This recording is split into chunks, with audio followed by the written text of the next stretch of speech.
শুরু করবো ইনশাল্লাহ। তো আজকে আমাদের মূলত সেকেন্ড ক্লাস, এটা আমাদের মূলত আজকে 2 নাম্বার ক্লাস। গতকালকে আমরা কোম্পানি সংগঠন কি, কোম্পানি সংগঠনের ইতিহাস এবং শ্রেণীবিন্যাস, সবচেয়ে বড় কথা হচ্ছে কোম্পানি সংগঠনের যে বিশাল একটা প্রকারভেদ ছিল সেটা নিয়ে আমরা কথা বলেছি খুব সুন্দরভাবে। আসসালামু আলাইকুম, মোহাম্মদ নাজমুল হোসেন। ওয়ালাইকুম আসসালাম। আজকে আমরা মূলত এই ম্যানেজমেন্টের সেকেন্ড ক্লাস, অর্থাৎ পঞ্চম অধ্যায়ের সেকেন্ড ক্লাসটা আলোচনা করব। দেখো, কালকে আমরা মূলত যৌথমূল্যী কোম্পানি সংগঠন কি বা কোম্পানি সংগঠন কাকে বলে, কোম্পানির উদ্ভব, কিভাবে আমাদের কোম্পানি ব্যবসাটা শুরু হয়েছে, সেই বিষয়গুলো নিয়ে কথা বলেছি। এরপরে কোম্পানির গঠন, 3টা পর্যায়ে গঠন হয় একটা কোম্পানি, আমরা জানি। উদ্যোগ গ্রহণ হয়, তারপরে হচ্ছে দলিলপত্র প্রণয়ন হয়, এরপরে কার্যারম্ভ হয়। সো এই জিনিসগুলো নিয়ে আমরা কথা বলেছি। এর পাশাপাশি আমরা কথা বলেছি কোম্পানি সংগঠনের বৈশিষ্ট্য এবং সুবিধা অসুবিধাগুলো নিয়ে। সো সবাই জানো এই বিষয়গুলো কি। আজকে আমাদের মেইন আলোচনার বিষয় হচ্ছে সবচাইতে গুরুত্বপূর্ণ দলিল, যেটা একটা কোম্পানির সবচাইতে গুরুত্বপূর্ণ দলিল, সেই দলিল দুইটা নিয়ে আমরা কথা বলবো। একটা হচ্ছে আমাদের স্মারকলিপি বা সংঘ স্মারক বা পরিমেলবদ্ধ, যেটাকে আমরা MOA বলি। MOA মানে কি ভাইয়া? আমরা সবাই জানি MOA মানে হচ্ছে মেমোরেন্ডাম অফ অ্যাসোসিয়েশন। আমার সাথে সাথে জাস্ট একবার তোমরা পড়বা, জাস্ট রিডিং পড়ার মতো, তোমাদের অনেক বেশি হেল্প হবে। তাহলে আমরা এখন যে বিষয়টা নিয়ে পড়বো সেটা হচ্ছে MOA। MOA মানে হচ্ছে মেমোরেন্ডাম অফ অ্যাসোসিয়েশন। খেয়াল করো, মেমোরেন্ডাম অফ অ্যাসোসিয়েশন মানে হচ্ছে স্মারকলিপি। এটাকে কেউ স্মারকলিপি বলে, কেউ আমাদের সংঘ স্মারক বলে। সংঘ স্মারক নামগুলো আমাদের একটু মাথায় রাখতে হবে। কেউ এটাকে পরিমেলবদ্ধ বলে। তাহলে সংঘ স্মারক, স্মারকলিপি এবং পরিমেলবদ্ধ, এখন এই জিনিসটা কি, আমরা এটা নিয়ে একটু কথা বলবো। দেখো, আমি একটা বিষয় জানাচ্ছি তোমাদেরকে। আজকে আমরা যে টপিকটা নিয়ে এখন কথা বলবো সেটা সবার জন্য খুব গুরুত্বপূর্ণ। সো এটা থেকে প্রশ্ন আসবেই, 100% প্রশ্ন কমন আসবে এখান থেকে। স্মারকলিপিতে আমাদের প্রশ্ন আসে, এটার যে 6টা ধারা সেটাও আমাদের জানা লাগে। ওকে, তো স্মারকলিপি জিনিসটা কি, আমি একটা কথা বলি। কোম্পানির প্রথম এবং সবচাইতে গুরুত্বপূর্ণ দলিল, আমি কি বলবো, কোম্পানির প্রথম বা সবচেয়ে গুরুত্বপূর্ণ দলিল, সবচেয়ে গুরুত্বপূর্ণ দলিলটাকে আমরা বলবো স্মারকলিপি। তাহলে স্মারকলিপির প্রথম বৈশিষ্ট্য হচ্ছে কোম্পানির প্রথম দলিল এবং এটা কোম্পানির সবচেয়ে গুরুত্বপূর্ণ দলিল। ভাইয়েরা বিষয়টা বুঝো কিন্তু। এরপরে আরেকটা বৈশিষ্ট্য আমি যদি বলি, মাথায় রাখবা, এটাকে মূলত কোম্পানির মূল দলিল বা মূল সনদ বলা হয়। অনেকে এটাকে মূল সনদ না বলে আদর করে এটাকে কোম্পানির সংবিধানও বলা হয় বলে। ওকে, তাহলে স্মারকলিপি সম্বন্ধে আমরা তথ্যগুলো একটু জানবো। স্মারকলিপি জিনিসটা কি ভাইয়া? এটা হচ্ছে কোম্পানির মূল দলিল বা সবচাইতে গুরুত্বপূর্ণ দলিল বা সনদ, বা এটাকে আমরা বলতে পারবো একটা কোম্পানির সংবিধান। মাথায় রাখো কেন এটাকে সংবিধান বলা হয়, কারণ কোম্পানির মূল যে গঠনতন্ত্র, এই গঠনতন্ত্র জিনিসটা কিন্তু এই স্মারকলিপিতে উল্লেখ থাকে। কোনটা? গঠনতন্ত্র। একটা কোম্পানি কিভাবে গঠিত হবে তার সকল বিষয়গুলো কিন্তু এই স্মারকলিপিতে থাকে। তাহলে স্মারকলিপিতে মাথায় রাখবা, আমরা যে কথাগুলা বলেছি সেই কথাগুলা স্মারকলিপি সম্বন্ধে আমরা একটু জেনে নিলাম। তাহলে কি কি কথা ভাইয়া আমার সাথে একটু জাস্ট বলো। একটা কোম্পানির সবচাইতে গুরুত্বপূর্ণ দলিল বা প্রথম দলিল বা মূল দলিল বা সংবিধান, সেটাই হচ্ছে স্মারকলিপি। প্রত্যেকটা জিনিস আমাদের মাথায় রাখবো। আর এটা হচ্ছে কোম্পানির মূল গঠনতন্ত্র, এটাই হচ্ছে আমাদের কোম্পানির মূল গঠনতন্ত্রে পরিচালনা করা হয়। ওকে, আর স্মারকলিপির কথা বলা থাকে আমাদের কোম্পানি আইনের, মাথায় রাখবা, 6 নাম্বার ধারা এবং 9 নাম্বার ধারায়। তাহলে কোম্পানি আইনের কত ধারায় বলা আছে স্মারকলিপির কথা? 6 এবং 9 নাম্বার ধারায় বলা থাকে। আর মাথায় রাখবা, এই স্মারকলিপিটা মূলত স্বাক্ষরিত করা হয় আমাদের কোম্পানির যে উদ্যোক্তা যারা আছে, আমরা কালকে বলেছি কোম্পানির প্রবর্তক বা উদ্যোক্তা যারা আছে, প্রমোটার যারা আছে, তারা স্মারকলিপিকে স্বাক্ষর করে। তাহলে স্মারকলিপি স্বাক্ষরিত হয় কার দ্বারা? এটা স্বাক্ষরিত হয় মূলত কার দ্বারা? উদ্যোক্তাদের দ্বারা। ওকে, এই কথাগুলা কি আমরা বুঝতে পেরেছি? উদ্যোক্তা দ্বারা বা আমাদের প্রবর্তক দ্বারা। এই কথাগুলা ক্লিয়ার সবাই? স্মারকলিপি সম্বন্ধে যে কথাগুলা বলেছি সেগুলো সবাই ক্লিয়ার কিনা একটু জানাও। আমরা কিন্তু সময় নিচ্ছি না, খুব দ্রুতই বুঝাচ্ছি, যার কারণে হয়তোবা তোমাদের একটু মনে কমও থাকতে পারে। তো সেক্ষেত্রে যদি কোনো জায়গায় প্রবলেম হয় সেটা আমার সাথে শেয়ার করবা। তাহলে স্মারকলিপি সম্বন্ধে আমরা যে কথাগুলো আজকে বললাম শুরুতে, স্মারকলিপি কি? স্মারকলিপি আমাদের কোম্পানির সবচাইতে গুরুত্বপূর্ণ দলিল বা মূল দলিল বা সংবিধান বা গঠনতন্ত্র, যার কথা বলা আছে 6 এবং 9 ধারা কোম্পানি আইনের। এবং এটা স্বাক্ষরিত করে মূলত কোম্পানির উদ্যোক্তা বা প্রমোটার যারা আছে তারা। আরেকটা বিষয় এখানে জানতে হয়, সেটা হচ্ছে স্মারকলিপি যদি পরিবর্তন হয়, এই পরিবর্তনের কথা বলা থাকবে মূলত 12 নম্বর ধারাতে। 12 নম্বর ধারায় কোম্পানি স্মারকলিপি পরিবর্তনের কথা বলা থাকে। এতটুকু সবাই ক্লিয়ার কিনা? স্মারকলিপি সম্বন্ধে যে তথ্যগুলা আমরা দিয়েছি সেই তথ্যগুলা ক্লিয়ার কিনা? তহিদা হাসানা সিম্মি, আসসালামু আলাইকুম। ওয়ালাইকুম আসসালাম। থ্যাংক ইউ ভাইয়া। ভাইয়া, সকালে কি আর্থিক বিবরণী পড়ানো হবে? না, সকালে আমি একটা কার্যপত্র কালকে শেষ করব। কালকে কার্যপত্র শেষের পরে কার্যপত্রের কালকে সকাল 10টায় লাস্ট ক্লাস। এরপর আমরা আর্থিক বিবরণীতে যাব, বা যে অধ্যায়ে যাই আমি তোমাদের সাথে একটা পুল করব কালকে। পুল করার পরে স্টুডেন্টরা যে অধ্যায়টা বেশি চায় সেই অধ্যায়ের উপর ক্লাস হবে। ওকে, আগামীকাল সকালে। তো যাই হোক, আমরা একটু সবাই একটু কাইন্ডলি প্লিজ ক্লাসটা অন্তত তোমাদের টাইম লাইনে শেয়ার করে রাখি। যদিও আমি ক্লাসগুলো তোমাদেরকে আবার দিয়ে দিই, ভাই আমার ক্লাসগুলো একটু শেয়ার হওয়া দরকার, এত কষ্ট করে ক্লাস নিচ্ছি। তাহলে যে কথাগুলো বলেছি সেগুলাতে কারো কোনো প্রবলেম আছে? আমি আরেকবার বলি, স্মারকলিপি হচ্ছে একটা কোম্পানির সর্বপ্রথম দলিল বা সবচাইতে গুরুত্বপূর্ণ দলিল, বা এটাকে আমরা বলবো একটা কোম্পানির মূল দলিল বা মূল সনদ, বা স্মারকলিপিকে বলা হয় কোম্পানির সংবিধান। এই কথাগুলা আমাদের খুব গুরুত্ব দিয়ে মনে রাখতে হবে। আর কোম্পানি আইনের 6 ধারা এবং 9 নম্বর ধারা স্মারকলিপির কথা বলা আছে, আর স্মারকলিপির পরিবর্তন এটার কথা বলা আছে 12 নম্বর ধারায়। আর মাথায় রাখবা, স্মারকলিপি স্বাক্ষর করে মূলত হচ্ছে কোম্পানির উদ্যোক্তারা। এই কথাগুলাই আমরা এখন সামনে একটু আলোচনা করব। দেখো, সামনে কি আলোচনা করব? আমরা এতক্ষণ যে কথাগুলো বলে এসেছি, যে স্মারকলিপি নাম হচ্ছে সংঘ স্মারক বা পরিমেলবদ্ধ, যেটাকে আমরা MOA বা মেমোরেন্ডাম অফ অ্যাসোসিয়েশন বলে থাকি। এই মেমোরেন্ডাম অফ অ্যাসোসিয়েশন মূলত কোম্পানির গঠনতন্ত্র বলা হয়, কারণ এই কোম্পানির মূল যে দলিল বা সবচেয়ে গুরুত্বপূর্ণ দলিলই হচ্ছে এটা, যেটাকে আমরা কোম্পানির সনদ, মূল সনদ বা সংবিধান বলি। আর কোম্পানি অনুমতি চায় না, কোনো কোম্পানি সরকারি অনুমতি পায় না কি ছাড়া? স্মারকলিপি ছাড়া সরকারি অনুমতি পাবে না, কারণ দলিল না থাকলে তোমাকে, মূল দলিল ছাড়া তোমাকে কোম্পানি গঠনের অনুমতি দিবে না। ওকে, স্মারকলিপির কথা বলা আছে কোম্পানি আইনের 6 নম্বর ধারা এবং 9 নম্বর ধারায়, আমরা কিন্তু এই জিনিসগুলো পড়েছি ভাইয়া। পাশাপাশি স্মারকলিপি পরিবর্তনের কথা বলা আছে কোম্পানি আইনের 12 নম্বর ধারায়। আর স্মারকলিপি স্বাক্ষরিত হতে হয় মূলত কি দ্বারা? উদ্যোক্তা দ্বারা বা প্রমোটার দ্বারা বা প্রবর্তক দ্বারা। এই কথাগুলাই কিন্তু আমাদের জন্য খুব গুরুত্বপূর্ণ। এটা আমরা মাথায় রাখলে আমরা পরীক্ষায় আসলে প্রশ্ন অ্যান্সার করতে পারবো। এখন দেখো, আমরা জাস্ট তোমাদেরকে জানার জন্য দেখাই। দেখো, ঢাকা বিশ্ববিদ্যালয়ের একটা প্রশ্ন আছে এখানে। ঢাকা বিশ্ববিদ্যালয় 16-17 সালে একটা প্রশ্ন এসেছে, কোম্পানির কোন দলিলকে সংগঠনের ব্লু প্রিন্ট বা নীল নকশা বলা হয়? তাহলে একটা কোম্পানির ব্লু প্রিন্ট বা নীল নকশা হচ্ছে কি বলো তো? সবাই অ্যান্সার করো, এই প্রশ্নটার অ্যান্সার আমি শুনতে চাচ্ছি। একটা কোম্পানির মূল দলিল বা মূল নকশাটা কি, বা ব্লু প্রিন্টটা কি? ব্লু প্রিন্ট মানে হচ্ছে আমরা বলতে পারবো কোম্পানির নীল নকশা যেটা। তাহলে সেটা কি? অধ্যাদেশ, পরিমালা, নিয়মাবলী, বিবরণপত্র, স্মারকলিপি, অংশীদারি চুক্তি। 5টা অপশন আছে, ঢাকা বিশ্ববিদ্যালয়ের একটা প্রশ্ন। সো এটার অ্যান্সার আমি তোমাদের কাছ থেকে নিতে চাচ্ছি। দেখি সবাই একটু কমেন্ট করো, সবাই কাইন্ডলি কমেন্ট করো।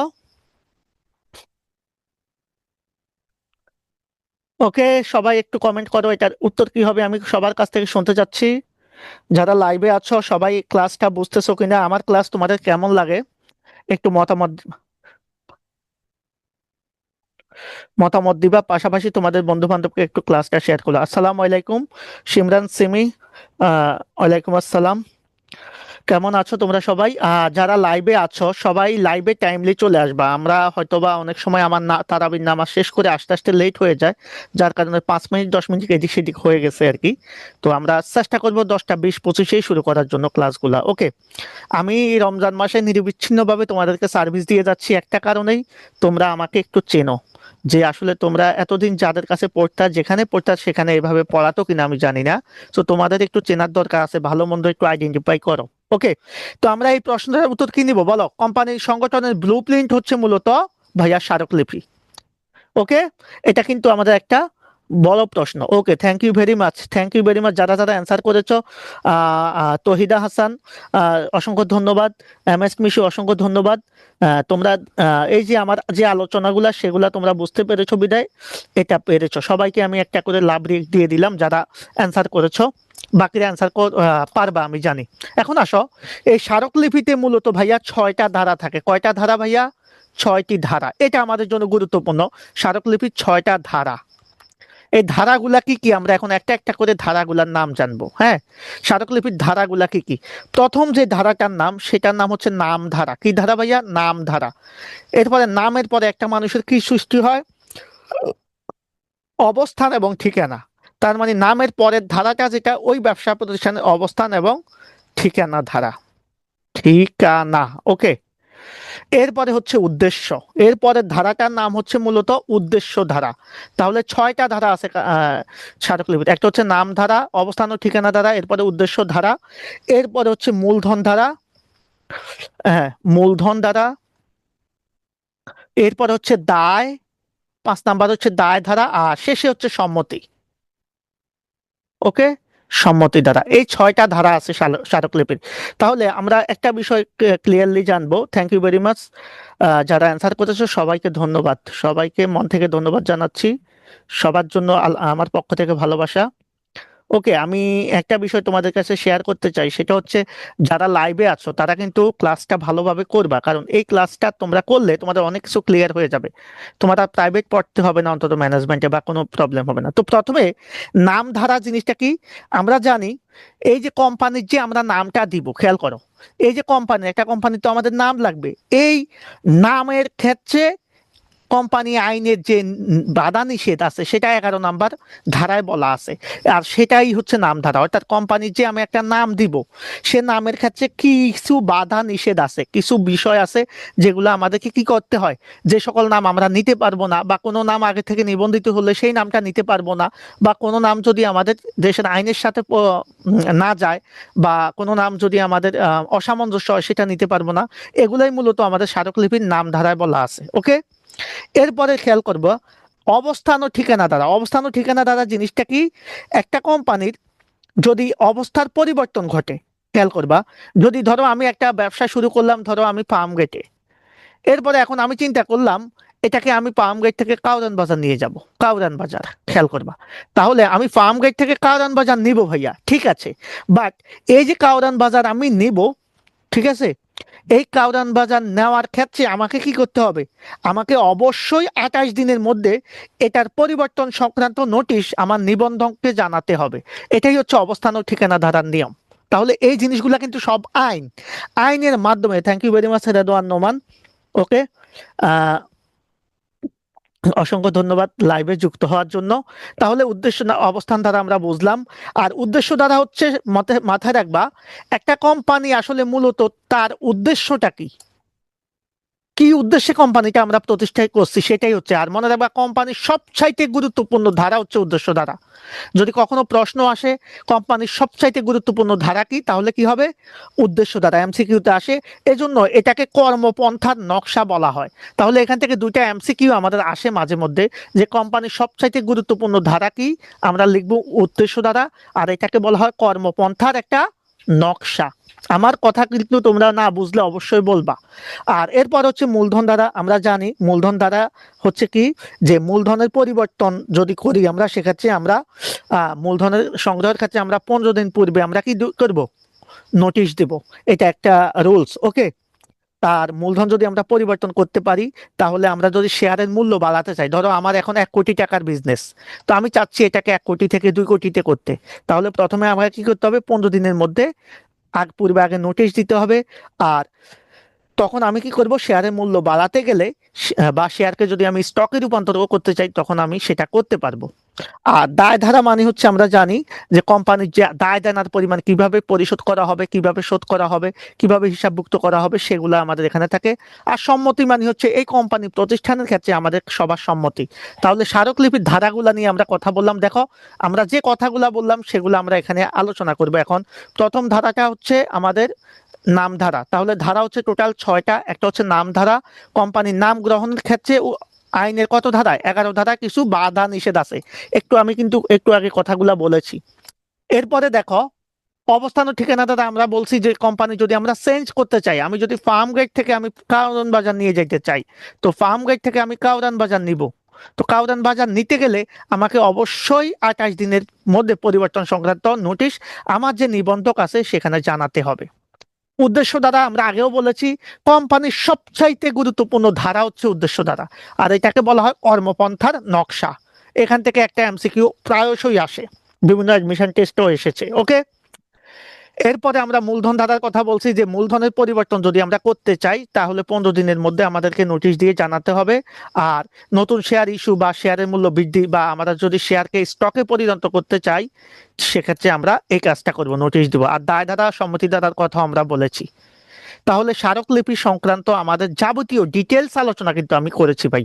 আমি এমন কোনো কিছু নাই যে স্মারকলিপি সম্বন্ধে তোমাদের সাথে বলি নাই। সো কোম্পানির সবচাইতে গুরুত্বপূর্ণ দলিল বা ব্লু প্রিন্ট বা আমাদের মূল সনদ বা সংবিধান বা স্মারকলিপি, সাধারণত এর বাইরে আসলে কোম্পানি তেমন কোনো কিছুই করে না। সো এটা কোম্পানির জন্য সবচেয়ে গুরুত্বপূর্ণ দলিল। আর এটার মূলত ধারা 6টা, এই 6টা ধারা আমরা একটু মাথায় রাখবো। সবাই স্মারকলিপি সম্বন্ধে যদি ক্লিয়ার হয়ে থাকে, এখন আমরা কোম্পানির দ্বিতীয় গুরুত্বপূর্ণ দলিল যেটা সেটা নিয়ে কথা বলবো। তো এই দলিলটাকে আমরা সাধারণত মাথায় রাখবো, এটাও কোম্পানির একটা গুরুত্বপূর্ণ দলিল। এই দলিলকে বলা হয় পরিমেল নিয়মাবলী। পরিমেল নিয়মাবলীকে অনেক সময় আমরা সংঘবিধি বলি, অনেক সময় এটাকে বলা হয় AOA, article of association. Article of association, তাহলে আর্টিকেল অফ অ্যাসোসিয়েশন, পরিমেল নিয়মাবলী বা সংঘবিধি, প্রত্যেকটা জিনিসই কিন্তু এক। হ্যাঁ, মাথায় রাখবা এই জিনিসটাকে কোম্পানির মূল উপবিধি বলা হয়। অর্থাৎ একটা কোম্পানির পরিচালনার যে উপবিধি, আমি কোম্পানি যদি পরিচালনা করতে যাই তাহলে পরিচালনার উপবিধি এটা। অর্থাৎ কোম্পানির অভ্যন্তরীণ যত নিয়ম কানুন আছে, হ্যাঁ, নিয়ম নীতি সব কিন্তু কিন্তু এখানে লেখা থাকে। তাহলে নিয়মাবলীতে কোম্পানির অভ্যন্তরীণ নিয়ম নীতি মানে ভিতরের যত নিয়ম নীতি আছে, নিয়ম কানুন আছে, কোম্পানি কিভাবে চলবে না চলবে সেই নিয়ম নীতিগুলা কি চলে এখানে থাকে, পরিমেল নিয়মাবলীতে থাকে। আর সেজন্য এটাকে আমরা বলি কোম্পানির পরিচালনার উপবিধি, কারণ এটার আন্ডারে আমরা কোম্পানি পরিচালনা করে থাকি। ওকে, তবে মাথায় রাখবা আমাদের কোম্পানিটা যদি পাবলিক লিমিটেড হয়, পাবলিক লিমিটেড, তাহলে সে পরিমেল নিয়মাবলী নাও তৈরি করতে পারে। সে এটার পরিবর্তে টেবিল এ বা তফসিল এক, তফসিল এক বা টেবিল এ, এটা আলাদা একটা আইন, আলাদা একটা নিয়ম। ওই তফসিল একটা সে বা টেবিল এক বা তফসিল এক, ঠিক আছে, বা এটাকে আমরা বলি টেবিল এ, টেবিল এ অথবা তফসিল একটা গ্রহণ করতে পারে। কার পরিবর্তে?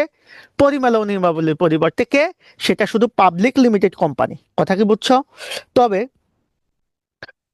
যদি সেটা পাবলিক লিমিটেড কোম্পানি না হয়ে আমাদের কি হয়, সীমিত দায় সম্পন্ন কোম্পানি হয় বা প্রাইভেট লিমিটেড কোম্পানি হয়, তাহলে কিন্তু তাকে অবশ্যই পরিমেল নিয়মাবলী লাগবেই। তাহলে প্রশ্ন যদি আসে কখনো কার জন্য পরিমেল নিয়মাবলী বাধ্যতামূলক না, বলতো কার জন্য, কার জন্য, কোন কোম্পানির জন্য পরিমেল নিয়মাবলী বাধ্যতামূলক নয়? বাধ্যতামূলক নয় কার জন্য? পরিমেল নিয়মাবলী বাধ্যতামূলক নয় কার জন্য বলো? সবাই একটু এই প্রশ্নটার অ্যান্সার দাও। আমার কথা যদি বুঝে থাকো তাহলে এটার অ্যান্সার তোমরা অবশ্যই দিবে। পরিমেল নিয়মাবলী কার জন্য বাধ্যতামূলক নয়? কোন কোম্পানির জন্য পরিমেল নিয়মাবলী তৈরি না করেও আমরা তফসিল এক বা টেবিল এ প্রস্তুত করতে পারি? কার জন্য? সবাই একটু কমেন্ট করো। প্রাইভেট লিমিটেড কোম্পানির জন্য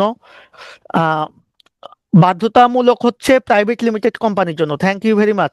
বাধ্যতামূলক হচ্ছে শুধু প্রাইভেট লিমিটেড কোম্পানি বা অসীম দায় সম্পন্ন কোম্পানির জন্য এটা বাধ্যতামূলক। প্রাইভেট লিমিটেড কোম্পানির জন্য বাধ্যতামূলক। অসীম দায় সম্পন্ন কোম্পানি, অসীম দায় সম্পন্ন কোম্পানি, যদিও এটা বাংলাদেশে নাই, কালকে আলোচনা করেছি, এটা কিন্তু বাংলাদেশে নাই। অসীম দায় সম্পন্ন কোম্পানি কিন্তু আমাদের দেশে নাই। তাহলে পরিমেল নিয়মাবলী কিন্তু আমাদের কি বলো কার জন্য বাধ্যতামূলক? প্রাইভেট লিমিটেড কোম্পানির জন্য বাধ্যতামূলক, অথবা অসীম দায় সম্পন্ন কোম্পানি বা আমরা বলতো গ্যারান্টি দ্বারা যে সীমাবদ্ধতা এটার জন্য বাধ্যতামূলক। কিন্তু বাধ্যতামূলক না কার জন্য? পাবলিক লিমিটেড জন্য। কারণ পাবলিক লিমিটেড কোম্পানি চাইলে পরিমেল নিয়মাবলী প্রস্তুত না করে তফসিল এক বা টেবিলে প্রস্তুত করতে পারে। Thank you very much. আমি বুঝাতে পেরেছি। তাহলে পরিমেল নিয়মাবলী সংক্রান্ত আমরা যে কথাগুলা বলেছি সেগুলো আমরা বুঝতে পেরেছি কিনা, তাহলে এই কথাগুলো আমরা এখন একটু পড়বো। দেখো, পরিমেল নিয়মাবলী এই জিনিসটা আসছে আমাদের সামনে।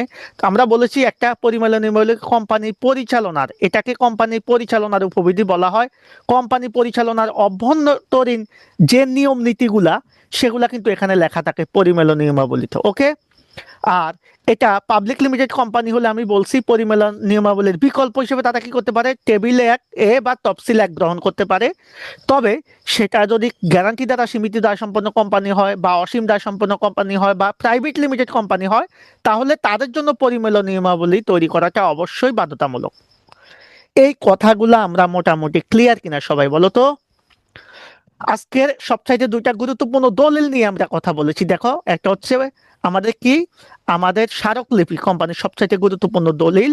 স্মারকলিপির ধারাগুলা নিয়ে আমরা ডিটেলস কথা বলেছি। এত ডিটেলস তোমাদেরকে অনেকে পড়াবে না। এরপরে পরিমেলন নিয়মাবলী, তোমরা যারা কোম্পানি সংগঠন পড়ো নাই বা পড়েছো তারা জানো এই দুইটা দলিল অনেক গুরুত্বপূর্ণ। এখান থেকে প্রশ্ন আসবেই, কোনো সন্দেহ নাই। এখন আমরা একটা বিষয় নিয়ে একটু হালকা আলোচনা করব, ন্যূনতম মূলধন। ন্যূনতম মূলধন জিনিসটা কি কেউ বলতে পারবা?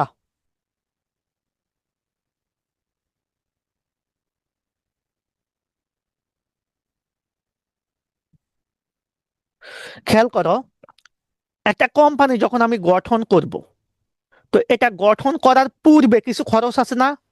গঠন করার পূর্বে যে মূলধনটা আমার লাগবে, যে মূলধনটা আমার কি করবে, লাগবে।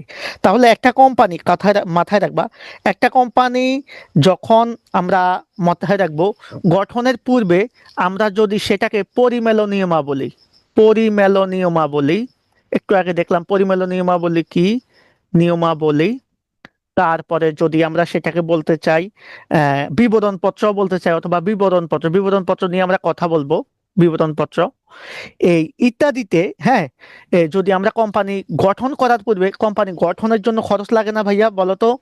কোম্পানি গঠনের জন্য কি লাগে? গঠন খরচ লাগে। তারপরে আমাদের কি লাগবে, আর কি কি খরচ লাগে? চলতি মূলধন সংগ্রহ করা লাগে, চলতি মূলধন সংগ্রহ করা লাগে। আমরা ব্যবসা চালানোর জন্য মূলধন, যে মূলধনটা সংগ্রহ করতে হয়। এরপরে প্রাথমিক খরচা লাগে, প্রাথমিক খরচ লাগে। এটা আমরা অ্যাকাউন্টিং যারা করেছো আমার ক্লাস তারা জানো প্রাথমিক খরচ জিনিসটা কি। সো প্রাথমিক খরচ লাগে।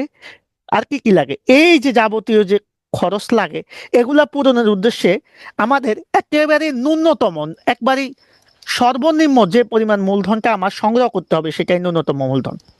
তাহলে এই ন্যূনতম মূলধন সবসময় মাথায় রাখবা, এই ন্যূনতম মূলধন সবসময় নগদ অর্থে আমরা সংগ্রহ করব। কিভাবে? নগদ অর্থে। তবে এটা হবে, মাথায় রাখবা, আমাদের যে টোটাল মূলধন, সেই মূলধনের, মোট মূলধনের অনলি 5%। কত পার্সেন্ট ভাইয়া? এটা কিন্তু আইন। মোট মূলধনের কত পার্সেন্ট? 5%। ন্যূনতম মূলধন হবে নগদ অর্থে, এবং মোট মূলধনের 5%। অর্থাৎ আমার কোম্পানির মূলধন যদি 1 কোটি টাকা হয়, তাহলে এটার 5% কত? 5 লাখ। তার মানে তখন ন্যূনতম মূলধন হবে আমার কত? 5 লক্ষ। কোম্পানির মোট মূলধন 1 কোটি হলে ন্যূনতম মূলধন হবে কত? 5 লক্ষ, মানে 5%। কথা বুঝতে পেরেছো কিনা? আর এটা কে নির্দিষ্ট করে? এটা নির্দিষ্ট করে আমাদের কোম্পানির যারা প্রমোটার বা উদ্যোক্তা আছে, এই উদ্যোক্তারা, উদ্যোক্তা, হ্যাঁ উদ্যোক্তাগণ এটা নির্দিষ্ট করে। ওকে। আর মাথায় রাখবা, এই আমরা যখন বিবরণ পত্র প্রসার করব, আমরা যখন কোম্পানির এই যে বিজ্ঞপ্তি দিব বিভিন্ন জায়গায়, হ্যাঁ শেয়ার বিক্রয়ের, এই বিবরণ পত্র প্রচারের 180 দিন বা 6 মাসের মধ্যেই আমার এই মূলধনটা সংগ্রহ করতে হবে। তাহলে বিবরণ পত্র প্রচারের কত মাসের মধ্যে? 6 মাসের মধ্যে আমাদের এই মূলধনটা সংগ্রহ করতে হয় কোম্পানি চালানোর জন্য। আশা করি মোটামুটি বুঝতে পেরেছ। আর এই যে ন্যূনতম মূলধন আমি কেন সংগ্রহ করব, আমরা আগেই বলেছি আমার ব্যবসায় প্রাথমিক গঠন খরচে লাগবে, চলতি মূলধন সংগ্রহ করতে লাগবে, প্রাথমিক খরচের জন্য লাগবে। সো এটার জন্য আমরা ন্যূনতম মূলধনটা সংগ্রহ করব। আমরা এই জিনিসটা নিয়ে আর বলবো না, যতটুকু বলেছি আমরা এতটুকু নিয়ে একটু কথা বলবো। দেখো, আমরা চলে এসেছি ন্যূনতম মূলধন। তো ন্যূনতম মূলধন কি? ন্যূনতম মূলধন হচ্ছে পাবলিক লিমিটেড কোম্পানি পরিমেলন নিয়মাবলী এবং বিবরণ পত্রে কোম্পানি গঠনের প্রাথমিক খরচ, চলতি মূলধন এবং প্রয়োজনীয় কাগজপত্র পূরণের উদ্দেশ্যে যে নির্দিষ্ট পরিমাণ সর্বনিম্ন মূলধন সংগ্রহ প্রতিশ্রুতি উল্লেখ থাকে সেটা ন্যূনতম মূলধন। আর এই মূলধনটা হতে হয় নগদ অর্থে, একটু আগেই বলেছি, যেটা মোট মূলধনের হবে ভাইয়া 5%। আর এটা নির্দিষ্ট করে মূলত উদ্যোক্তাগণ। আর মাথায় রাখো, এই মূলধন বিবরণগত বছরের 6 মাস বা 180 দিনের মধ্যে আমাদেরকে কি করতে হবে? সংগ্রহ করতে হবে। আর এটার মেইন কারণ কি? কারণ আমরা জানি যে আমরা যে শেয়ার বিক্রি করব, তো শেয়ার বিক্রয় করতে গেলে আমাদের কিছু কমিশন দিতে হয়। যারা শেয়ার বিক্রি করে তাদেরকে কমিশন দিতে হবে, চলতি মূলধন সংগ্রহ করতে হবে, কোম্পানির প্রাথমিক খরচ বা গঠন সংক্রান্ত ব্যয় নির্বাহ করা লাগবে। সেজন্যই মূলত আমাদের এই ন্যূনতম মূলধনটা সংগ্রহ করতে হয়। আমরা ক্লিয়ার? সবাই ক্লিয়ার কিনা ন্যূনতম মূলধন কি, এটা ক্লিয়ার কিনা? তাহলে আমরা একটা কথা বলি, এই অধ্যায়টা কিন্তু অনেক বড় ভাই। এখন তোমরা যদি বলো ভাইয়া আপনি এখন যেভাবে পড়াচ্ছেন সেটা যদি তোমাদের পছন্দ না হয়, আমি একবারই শর্টকাটে পড়াই দিতে পারি। তো শর্টকাটে পড়ালে আসলে অন্যান্য টিচাররা যে এরকম লাইভ ক্লাস নেয়, মনে করো একটা জিনিস পড়াবে, 2টা এমসিকিউ সলভ করাবে, আরেকটা জিনিস একটু দেখাবে, 2টা এমসিকিউ সলভ করাবে, সেভাবে করলে আমার ভিউ বেশি হবে, কমেন্ট বেশি হবে, বাট তোমাদের কিন্তু কনসেপ্টটা ক্লিয়ার হবে না, তোমাদের কনসেপ্ট আনক্লিয়ার থাকবে। আমার আজকের আলোচনার সর্বশেষ আলোচনা আমরা যেটা নিয়ে করব সেটা হচ্ছে নিবন্ধন পত্র। এরপরে আমি আর পড়াবো না, যেহেতু আমাদের রেসপন্স খুব কম। আমার মনে হচ্ছে যে তোমরা হয়তোবা আমার আচরণ মানে পড়ানো তোমাদের ভালো লাগে না, বিধায় রেসপন্স কম। নিবন্ধন পত্র, নিবন্ধন পত্র কি ভাইয়া? আমরা জানি যে একটা কোম্পানির ক্ষেত্রে নিবন্ধনটা কি ছিল? অবশ্যই নিবন্ধনটা কি, কোম্পানির সংগঠনের ক্ষেত্রে নিবন্ধনটা অবশ্যই বাধ্যতামূলক। আমরা জানি সমবায়ের ক্ষেত্রেও নিবন্ধন বাধ্যতামূলক। ওকে, থ্যাংক ইউ ভেরি মাচ। যারা কমেন্ট করতেছেন সবাইকে ধন্যবাদ জানাচ্ছি। আমি কমেন্ট সবসময় পড়তেছি না, কিন্তু আমি দেখতেছি, প্রত্যেকের কমেন্টই দেখতেছি বা রিয়েক্ট করতেছি। তহিদা হাসান, ইফতি আহমেদ, এম এস মিশু, আপনারা 3 জন, হ্যাঁ, ম্যাক্সিমাম সময় থাকেন। সো সবাইকে ধন্যবাদ জানাচ্ছি যারা লাইভে থাকেন আমার সাথে। অন্তত এতটুকু আশা করব যে আমরা, আচ্ছা ক্লাসগুলা কি 3 জন নেওয়ার মতো? মানে আমি কি ক্লাস এতই খারাপ নেই যে মাত্র 3 জন লাইভে থাকবেন? ভালো, ঠিক আছে। আমি হয়তো রমজান মাসটা একটু সার্ভিস দিচ্ছি, এরপরে সার্ভিসটা বন্ধ করে দিব। রমজান মাসে দোয়া পাবো তো আপনাদের, সেজন্য সার্ভিস দেওয়া বন্ধ করব না, সমস্যা নাই। তাহলে দেখো, আমরা যেটা বলছি, একটা কোম্পানির নিবন্ধনটা বাধ্যতামূলক। তো কোম্পানি যখন নিবন্ধন করবে, হ্যাঁ, তো নিবন্ধনের প্রমাণ দিতে যে সনদটা আমরা কি করব? সংগ্রহ করব। কথা বুঝছো? একটা, আমি যে কোম্পানিটা নিবন্ধন করেছি, সোজা কথা, আমি যে কোম্পানির নিবন্ধন করেছি, এই নিবন্ধন যে করেছি সেটার যে প্রমাণপত্র সেটাই হচ্ছে নিবন্ধন পত্র। তাহলে নিবন্ধন পত্র হচ্ছে কোম্পানির নিবন্ধনের প্রমাণপত্র। আমি সোজা ভাষায় বলি, নিবন্ধনের কি প্রমাণপত্র। অর্থাৎ আমি যদি নিবন্ধন করি, তারা আমাকে একটা কাগজ দিবে তো, নাকি ভাই? ওই কাগজটাকেই আমরা বলবো নিবন্ধন পত্র। কথা বুঝছো কিনা? আর এই নিবন্ধন পত্রকে সাধারণত মাথায় রাখবা, কোম্পানির জন্ম সনদ বলা হয়। অনেকবার এসেছে, গত 2 বছর আগেও এসেছে এটা।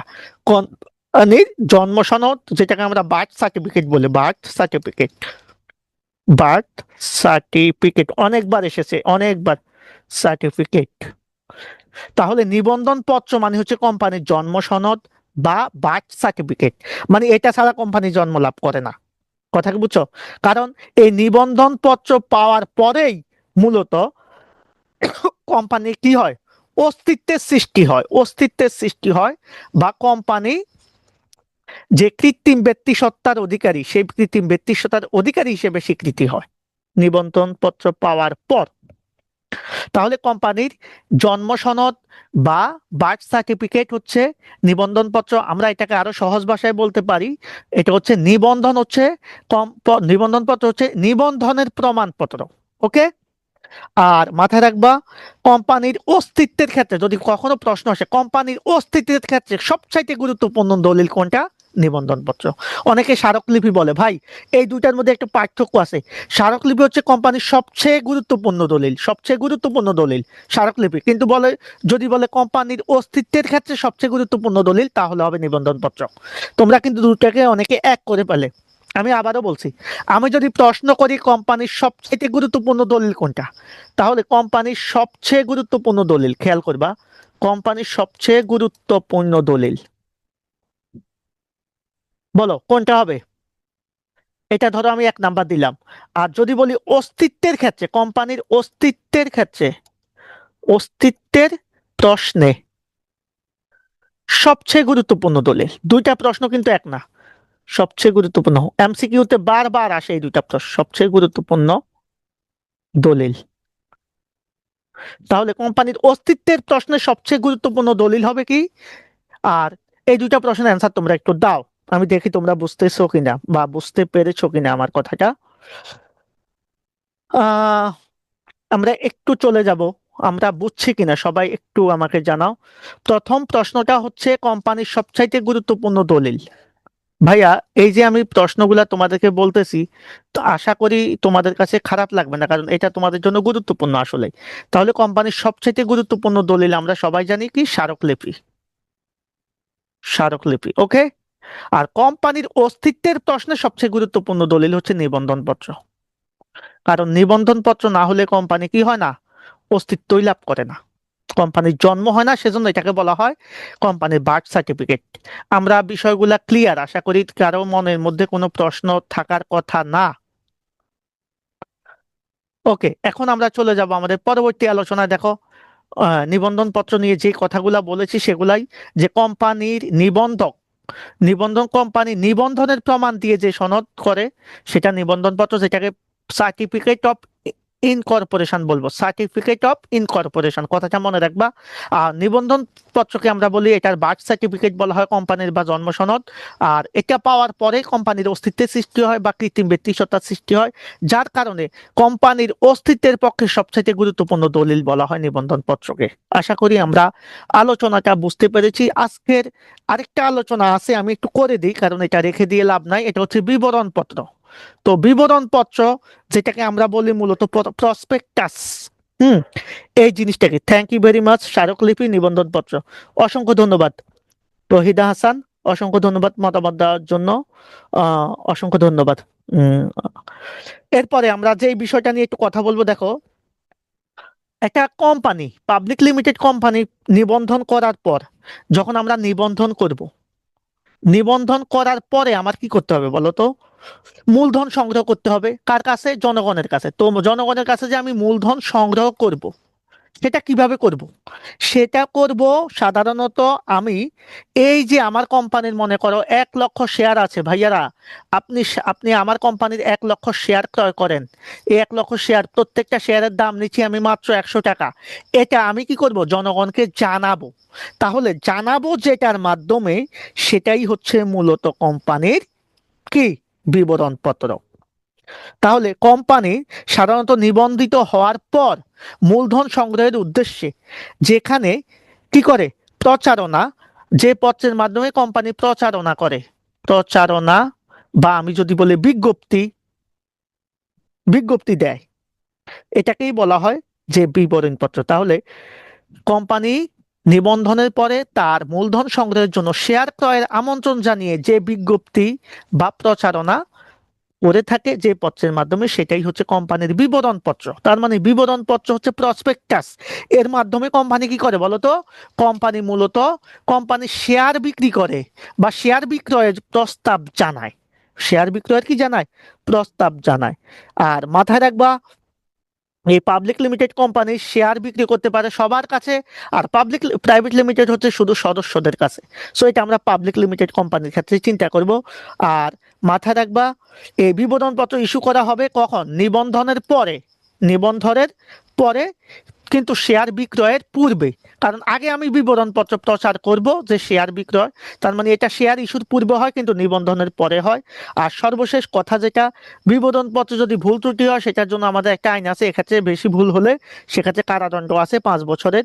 আর এই বিবরণপত্র প্রচারের পূর্বে আমাকে অনুমতি নিতে হবে বিএসইসি থেকে। বিএসইসি মানে হচ্ছে Bangladesh securities and exchange commission, অর্থাৎ যারা পুঁজি বাজার বা মুদ্রা বাজারের, অর্থাৎ আমার যে শেয়ার বাজার আছে, এই শেয়ার বাজারে কি করে? নিয়ন্ত্রণ করে যারা, বাংলাদেশের সিকিউরিটিজ অ্যান্ড অ্যাক্সেস কমিশন, তাদের কাছ থেকে অনুমতি নিতে হয়। এ হচ্ছে বিবরণপত্র নিয়ে কথা। আমরা আজকের আলোচনা শেষ পর্যায়ে চলে এসেছি, খেয়াল করো। তাহলে বিবরণপত্র হচ্ছে পাবলিক লিমিটেড কোম্পানি নিবন্ধিত হওয়ার পর, আমি আগে বলেছি, মূলধন সংগ্রহের উদ্দেশ্য নিয়ে জনগণকে কোম্পানি শেয়ার ক্রয়ের আমন্ত্রণ জানিয়ে যে প্রচারপত্র বা বিজ্ঞপ্তি প্রকাশ করে, সেটাই মূলত বিবরণপত্র। আর এটা ইস্যু করতে হয় নিবন্ধনের পরে, কিন্তু শেয়ার ইস্যুর আগে। আর এটার ভুল ত্রুটির কারাদণ্ড হচ্ছে 5 বছর। আর বিবরণপত্র মূলত মাথায় রাখবা, ইস্যুর পূর্বে কোম্পানি কার কাছ থেকে অনুমতি নিতে হবে? বিএসইসি, মানে Bangladesh securities and exchange commission কাছ থেকে মূলত অনুমতি নিতে হয়। তো আজকের আলোচনায় আমরা মোটামুটি এতটুকু আলোচনা করলাম। আমি জানি না তোমাদের কেমন লাগলো। যারা ক্লাসে শুরু থেকে শেষ পর্যন্ত ছিল, তারা আমার সাথে কন্ট্যাক্ট করলে আমি পরবর্তীতে আগামীকালকে পিডিএফটা দিয়ে দিব। আজকে আমি একটু ব্যস্ত আছি, আগামীকালকে দিয়ে দিব, তোমরা জানাইও। আর পাশাপাশি তোমরা তোমাদের বন্ধু বান্ধবকে একটু ক্লাসটা শেয়ার করিও।